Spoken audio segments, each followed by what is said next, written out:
وَإِذَا قِيلَ لَهُمْ لَا تُفْسِدُوا فِي الْأَرْضِ وَقَالُوا إِنَّمَا نَحْنُ مُصْلِحُونَ، اور جب کہا جاتا ہے ان کو فساد نہ ڈالو ملک میں تو کہتے ہیں ہم تو اصلاح کرنے والے ہیں۔ چوتھی اور پانچویں آیتوں میں منافقین کا یہ مغالطہ مذکور ہے کہ فساد کو اصلاح سمجھتے اور اپنے آپ کو مصلح کہتے تھے۔ قرآن کریم نے واضح کر دیا کہ فساد و اصلاح زبانی دعووں پر نہیں ہوتے، ورنہ کوئی چور ڈاکو بھی اپنے آپ کو مفسد کہنے کو تیار نہیں، بلکہ مدار کار اس کام پر ہے کہ جو کیا جا رہا ہے وہ فساد ہے تو کرنے والے کو مفسد ہی کہا جائے گا،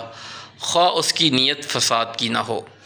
اصلاح و فساد کی تعریف اور مصلح و مفسد کی پہچان آیت مذکورہ میں گزر چکا ہے کہ جب کوئی منافقین سے یہ کہتا ہے کہ اپنے نفاق کے ذریعے زمین میں فساد نہ پھیلاؤ تو وہ بڑے زور اور تاکید سے کہتے تھے کہ میں لفظ سے انما جو حذر و انحصار کے لیے بولا جاتا ہے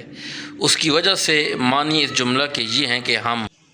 تو مصلح ہی ہیں، یعنی ہمارے کسی عمل کا فساد سے کوئی واسطہ نہیں۔ مگر قرآن کریم نے ان کے جواب میں فرمایا یاد رکھو کہ یہی لوگ مفسد ہی ہیں، مگر ان کو اس کا شعور نہیں۔ اس میں دو باتیں معلوم ہوئیں کہ ایک تو منافقین کی حرکات حقیقتاً زمین میں فتنہ و فساد پھیلانے کا سبب تھیں، دوسری بات یہ کہ منافقین فتنہ و فساد پھیلانے کی نیت اور قصد سے یہ کام نہ کرتے تھے، بلکہ ان کو معلوم بھی نہ تھا کہ اس کا نتیجہ فتنہ و فساد ہے، جیسا کہ قرآن کی تصریح سے معلوم ہوتا ہے۔ وجہ یہ ہے کہ زمین میں فتنہ و فساد جن چیزوں سے پھیلتا ہے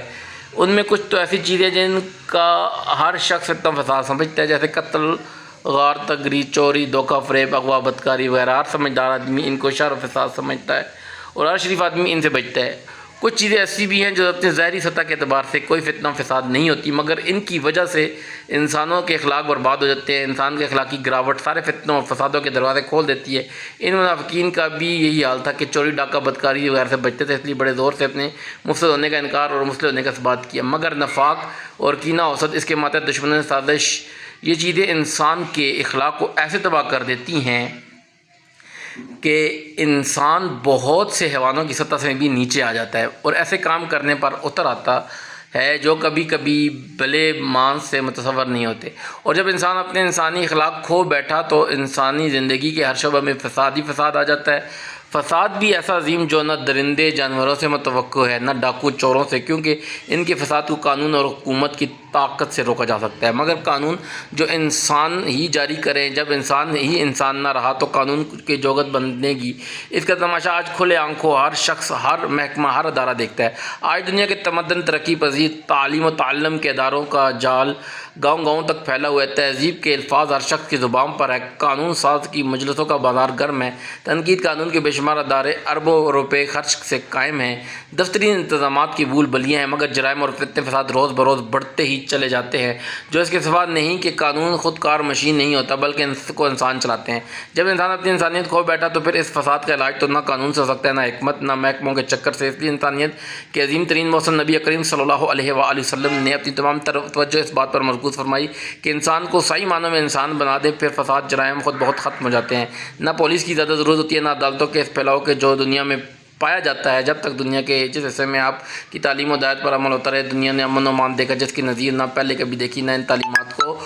چھوڑنے کے متوقع ہے۔ نبی کریم صلی اللہ علیہ وآلہ وسلم کی تعلیمات پر عمل کی روح ہے اللہ تعالیٰ کا خوف، قیامت کے حساب کتاب کی فکر۔ اس کے بغیر کوئی قانون، دستور اور کوئی محکمہ، کوئی مدرسہ اور یونیورسٹی انسان کو جرائم سے باز رکھنے پر مجبور نہیں کر سکتی۔ آج کی دنیا میں جن لوگوں کے ہاتھوں کے اختیار کے باغ ہے وہ جرائم کے انسداد کے لیے نئے سے نئے انتظام کو تو سوچتے ہیں، مگر اس روح انتظام یعنی خوف خدا سے نہ صرف غفلت برتتے ہیں بلکہ اس کو فنا کرنے کے اسباب مہیا کرتے ہیں، جس کا لازمی نتیجہ ہمیشہ یہی سامنے آتا رہتا ہے کہ مرض بڑھتا گیا جوج و دعا کی۔ کھلے طور پر فساد مچانے والے چوروں، غارت گردوں کا علاج سہل ہے، مگر ان انسانیت فراموش انسانوں کا فساد ہمیشہ برنگ اصلاح ہوتا ہے۔ وہ ایک کوئی دلچسپ و دل فریب اصلاحی اسکیم بھی سامنے رکھ لیتے ہیں اور خالص و ذاتی اغراض و فاسدہ کو اصلاح کا رنگ دیکھ کر کے نعرے لگاتے رہتے ہیں۔ اس لیے حق تعالیٰ سبحانہ نے جہاں فساد سے روکا ہے اس کے ساتھ یہ بھی فرما دیا، اللہ تعالیٰ ہی جانتے ہیں کہ مفسد کون ہے اور مصلح کون ہے۔ جس میں اشارہ فرما دیا کہ فساد کی اصل حقیقت حق تعالیٰ ہی جانتے ہیں، جو دلوں کے حال اور نیتوں سے بھی واقف ہیں، اور ہر عمل کے خاص خواص و نتائج کو بھی جانتے ہیں۔ اس کا نتیجہ صلاح ہوگا یا فساد۔ اس لیے اصلاح کے لیے صرف نیت اصلاح کافی نہیں، بلکہ عمل کا رخ بھی شریعت کے مطابق صحیح ہونا ضروری ہے۔ بعض اوقات کوئی عمل پوری نیک نیتی اور اصلاح کی قصد سے کیا جاتا ہے، مگر اس کا اثر فساد و فتنہ ہوتا ہے۔ وآخر دعوانا ان الحمد للہ رب العالمین۔ رب تعالیٰ عمل کرنے کی اور قرآن مجید فرقان حمید پڑھنے کی اور عمل کرنے کی توفیق عطا فرمائے، آمین۔